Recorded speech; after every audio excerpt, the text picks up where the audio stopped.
She's also remembered for resisting the establishment and norms that limited women's rights in society.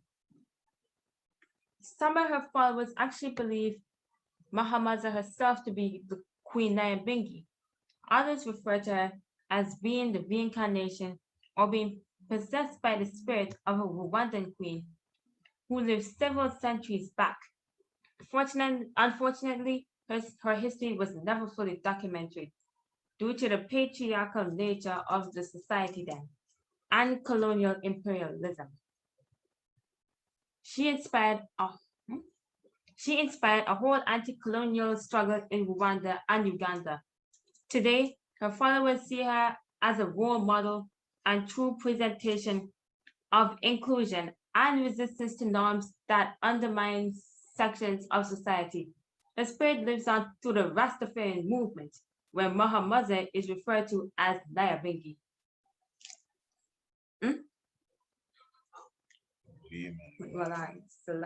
Holy Emmanuel I, Selassie I, Jah, Rastafari. About 100 years ago in Uganda, Queen Mahamaza stood against patriarchal, colonial, and chauvinist forces. She was a spiritual leader, a military leader, and a fighter for social justice. That's it. And that's all about Queen Mahamaza. Selassie, Jah, Rastafari. Give thanks, Queen Mahamaza. That is the Queen Nyahbingi. Queen Nyahbingi herself is who we speak of when we speak of the Nyahbingi order. So when you hear of the Nyahbingi order of Rastafari, and what's interesting from that presentation is that the Queen Nyahbingi is also seen as someone else even outside of her, outside of this present queen here. They're saying that she would have carried the spirit, and some refer to her as the queen from Rwanda, Queen Nyahbingi herself. So it is one of these mystic figures. And as Rastafari, I think Rastafari should be honored to be the custodian of the spirit of the warrior's woman, which is Empress Nyahbingi. I do think as Rastafari, we should not be in any position whatsoever to let anyone accuse us of being this chauvinistic organization. Yes, we're patriarchal. I have nothing against the patriarchal society, and I have nothing against the matriarchal society. In fact, I see the two of them as one. I don't think Africa was either one or the other. I think it was both. I mean, that's what runs a household, a mother and a father, So we definitely give thanks. The mother's lineage and the mother's lineage out of her womb has its own sacredness, and the father's lineage coming out of his loins has its own sacredness. So it is of one. So there's that unity, and even Nyahbingi, the warriors, is known for bringing in that balance and that unity. So even us as Rastafari, we should be honored to carry that spirit of Nyahbingi, the warriors woman, Empress Nyahbingi. How great it is. Holy Emmanuel I, Selassie, Jah, Rastafari. And this is a quote. It says, "If you, the men of the Asante, will not go forward, then we will. We, the women, will. I shall call upon my fellow women, and we will fight. We will fight to the last of us falls in the battlefield." These are the words of Queen Yalla Asante, who was born in circa 1840, but others say she was born in 1863. She was a member of the Asante tribe and was appointed as Queen Mother of Ejitsu by her exiled brother, Nana Akwasi Afane Okpesi. Well, the British came and colonialized Ghana, and King Prempeh was actually exiled.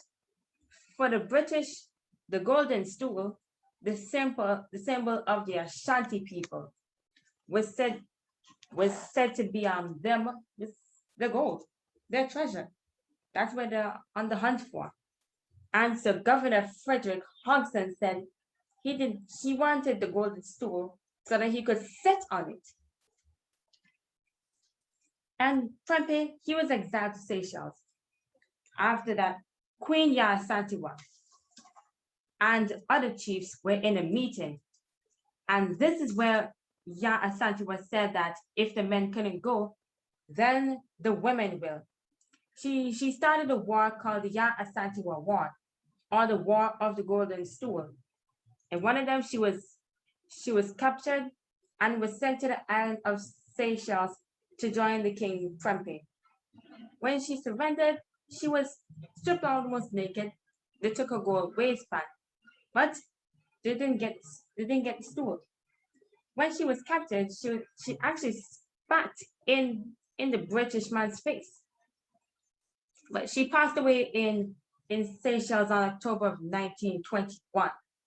And for that reason, she didn't live to see King Prempeh out of exile. But her legacy still lives on. Selassie Jah, Rastafari.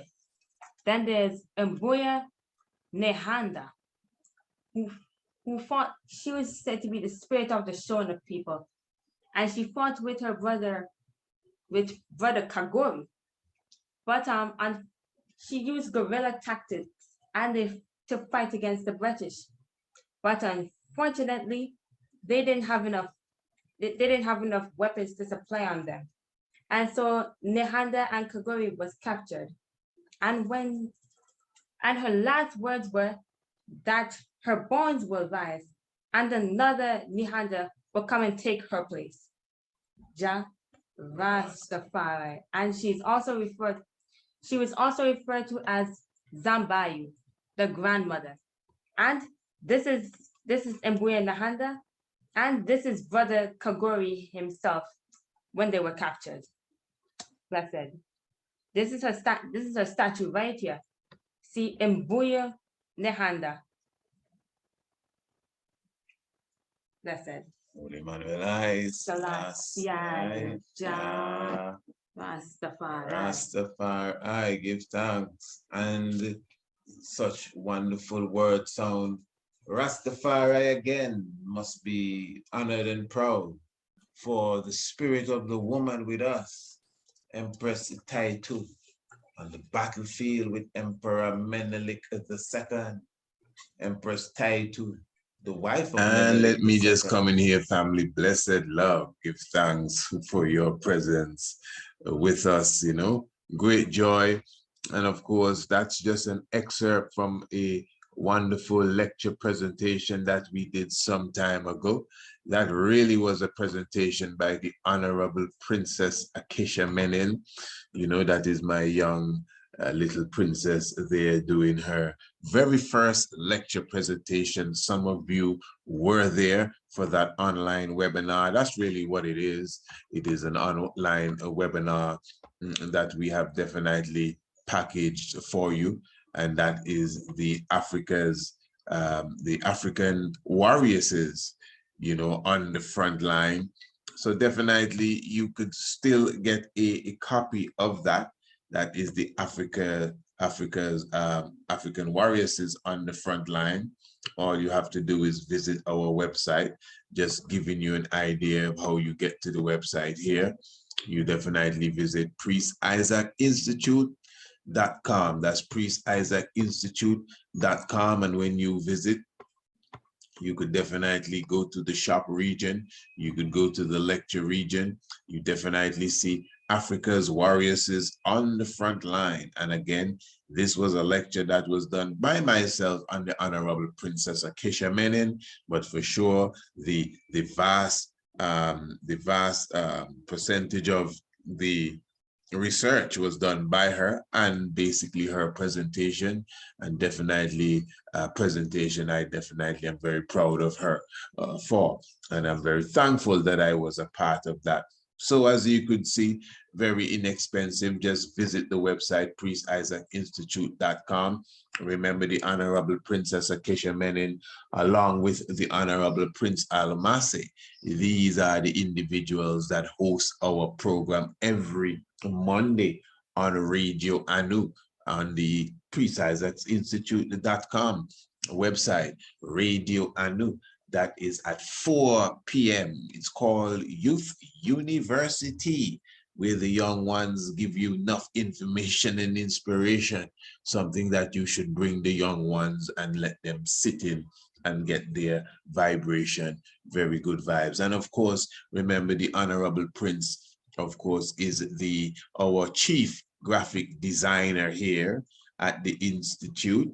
He is all but 10 years old at the moment, but age ain't got nothing to do with it. I mean, before he was 10, 8, 9, 7, whatever, these works have been going on. So we're very thankful for the young, mighty Olmec with us doing such mighty graphic designs. But before I just give you a ceiling out, let me just remind you, of course, I'm going to give you a touch more of that video that you were watching a moment ago, which is the Africa's Warriors is on the front line. But just remind you of the International Homeschool Program, our biology edition, definitely already on stream. All you have to do is contact us. Remember, all the links I'm giving you is in the description of this video just below. Just scroll down and press the button and you're there. And of course, we are highlighting the biology edition of our International Homeschool Program. Some of you would have already been a part of the astronomy and the African heritage. And keep in mind, these are not programs that are gone. They're always there. You know, it is a package put together. So when you contact me now, it's not as if, oh, you are late for the course. No, whenever you're ready to start, the astronomy and the African history and heritage or the biology course, we are ready for you. And remember, very inexpensive, as you could pay monthly, or definitely you could do it on the full course level. So the biology edition, as I said, family man, yes, it's designed for children, you know, from K to 3rd grade, but hey, man, even if you're in 6th grade, or 9th grade, college, university, whether you're a plumber, whether you're a carpenter, don't matter who you are, doctor, nurse, whatever, definitely, if you need to touch upon your astronomy, believe me, this is the perfect course for you. If you need to touch up on your Afrocentricity, history and heritage, this is the course for you. And even if you can't remember what you learned in school for biology, trust me, we will definitely give you much more than what you learned in school. But it has been designed so that the little baby can understand what Uncle Priest Isaac is saying. Yeah, so definitely, family, just contact us. You don't know, Priest Isaac Institute at gmail.com, you know, and we'll give you more information. You could even see what you're getting before you make any purchase, but all of that is up to you. Very good. What I'm going to do, as I promised, I'm going to give you a little more of that wonderful presentation. The Africa's Warriors is on the front line, on the battlefield, that was done by myself and the Honorable Princess Acacia. The very same blessed love family chose Addis Ababa for the place of the capital of Ethiopia. Very astute and very wise, who was very significant in the time of the Battle of Adwa, when she led almost 6,000, if I'm not mistaken, and if I am, the Honorable Princess will clear it up for me, when she was on the battlefield, Empress Taitu. And of course, even at the Treaty of Wachale, when they came with their little thievery, that's the Italians, and they had an agreement there, a so-called agreement, where they had the version in Amharic and the version in Italian, but the version in Italian was different than the version in Amharic. The Amharic one would have said that Italy would have permission to represent Ethiopia on the international platform, with Ethiopia's permission, of course. But the Italian version didn't say that at all. It said Italy has exclusive rights to represent Ethiopia without Ethiopia even knowing about it on the international platform. That's colonialism to the highest form. They couldn't do it with the guns and the bombs, so they tried some other tactics. Do you know it was Empress Taitu that figured that out? Empress Taitu. There are pictures of that where she stood up and said, nah, this is thievery taking place here. So we give thanks for such a mother on the battlefield, a real, Kandake, queen mother for us in the line of the mighty empresses that would pull a sword and pull a spear and pull a gun and mount a horse and drop a bomb on the enemy's head for righteousness' sake. Give thanks to the wife of Menelik II, Holy Emmanuel I, Selassie. Rastafari, right. In this is the Battle of Adwa in 1896, and Empress Taitu was on the front line with her husband, King Menelik II, and she's also known for cutting the water supply of the Italians, just so that she could get to them. That's it. Ja Rastafari. Another person I'm going to talk about is Queen Ndate Yalla. Yes, Queen Ndate Yalla of the Wallo in Senegal, one of the Wolof kingdoms in Senegambia, located in what is now northwest Senegal.